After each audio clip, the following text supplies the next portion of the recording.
from Aleph with Beth, which is in the public domain. This always cracks me up. Bethany here is pointing up and referring to Yahweh, the God of the Hebrew Old Testament.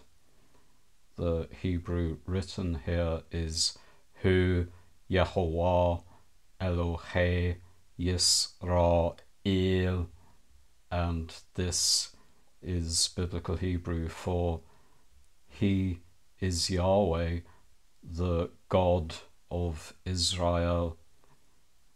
A number of things to remark upon here.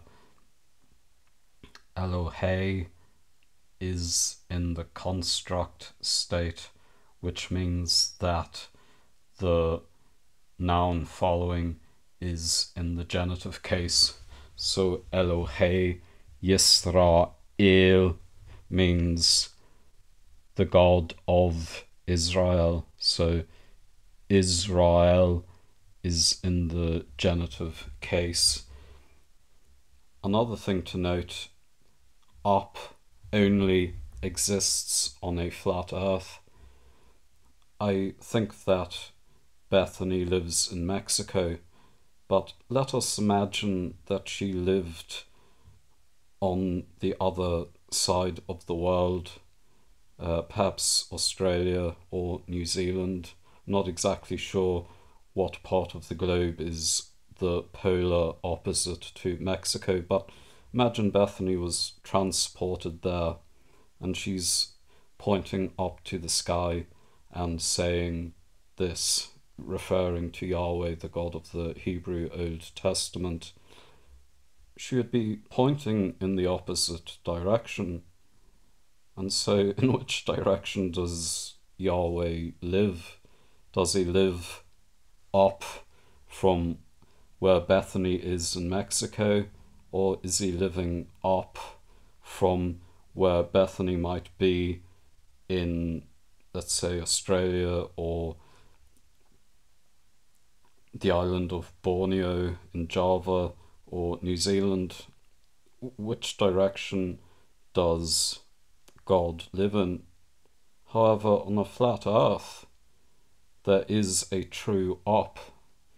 And so if this earth were flat, regardless of where you were on this earth, if you pointed up, you would be pointing to where Yahweh was. And so it just goes back to the flat earth nature of biblical cosmology. And another thing, the Hebrew word ngal means up. The Israeli airline is El Ngal, and El Ngal literally means towards up, to up, or up and away. So the Hebrew word for sacrifice is ngolah, and ngolah is related to ngal. So ngolah means rising up. So the thinking behind this was that you sacrifice a victim and the smoke rised upwards, and Yahweh lived up there close at hand. Indeed, the book of Ezekiel says just above their heads. In the book of Ezekiel, there are these giant creatures, monsters really, and it says that heaven is just above their heads. So what's happening here is that the smoke is rising up to the Rakiang. The Rakiang is the firmament. It is a solid dome-like structure, and in the book of Ezekiel it is fashioned, I think, out of sapphire bricks, and I think that Yahweh has a physical apartment built into this Rakiang. So Yahweh is close at hand, and the smoke of the sacrifice rises upwards, And he can smell this sacrifice because he is close at hand.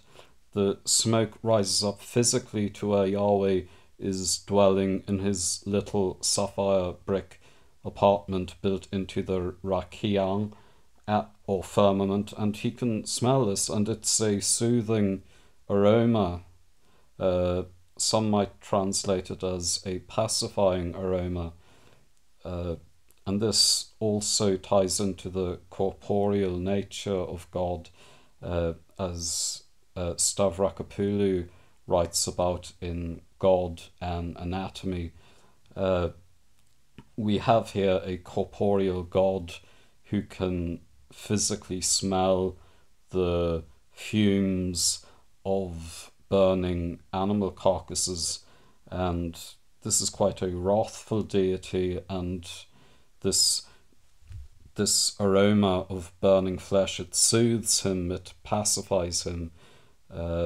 So yeah, this just speaks to the faulty cosmology of the Hebrew Old Testament.